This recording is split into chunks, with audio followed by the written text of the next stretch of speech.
शिक्षाएं हैं जो बापू की सीख है उसको बड़ी अच्छी तरीके से इन्होंने अपने पत्र में शामिल किया है।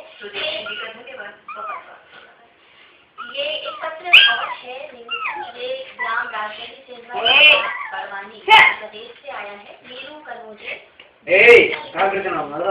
तुमने किया समर्पित तन मन, तुमने किया समर्पित जीवन, गए जेल आजादी के हित, किया निरंतर कष्ट सही है, बापू तुमको कोटि नमन है। ये भारत है ऋणी तुम्हारा, तुम्हें न भूलेगा जब सारा। और अब बच्चों को एक वार्ता सुनवानी है बापू के विचारों के विषय में। महिला सशक्तिकरण में बापू स्वतंत्रता में हम उसके अधिकारों से वंचित करते हैं तो कहीं न कहीं हम स्वयं भी वंचित हो जाते हैं। अगर नारी शिक्षित होगी तो वो अपने बच्चों और परिवार का ध्यान भली भांति रख सकेगी। शिक्षा ही वो माध्यम है जिसके द्वारा हम सत्य अहिंसा आदि के भाव आवश्यक है।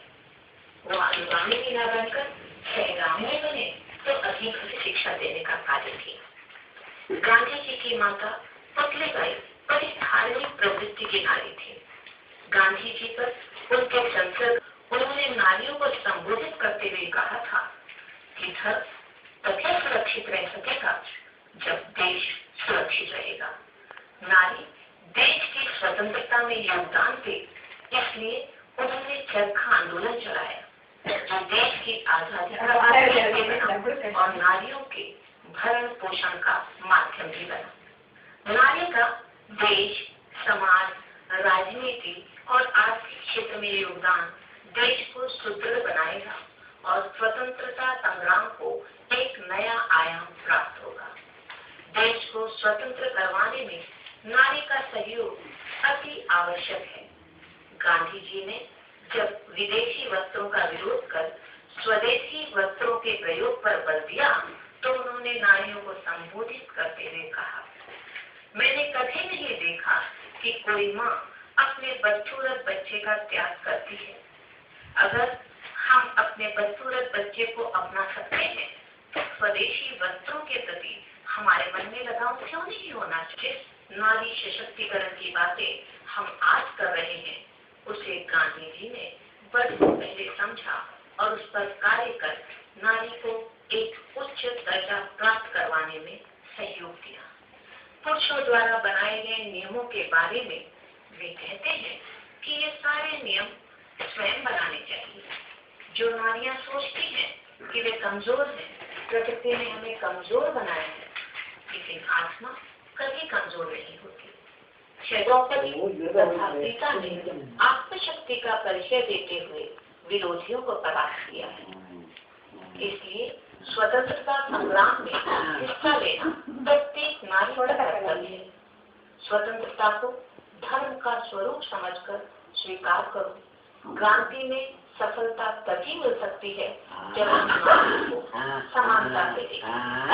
नारी पुरुष में भेदभाव नहीं होना चाहिए। कोई भी कार्य नारी के करने से छोटा और पुरुष के करने से बड़ा नहीं हो जाता। उसी तरह से हर शिक्षित युवक और युवतियों को दहेज प्रथा का विरोध करना चाहिए। तरक्की में ये प्रथाएं मार्ग का रोड़ा है, इन्हें समाप्त होना चाहिए।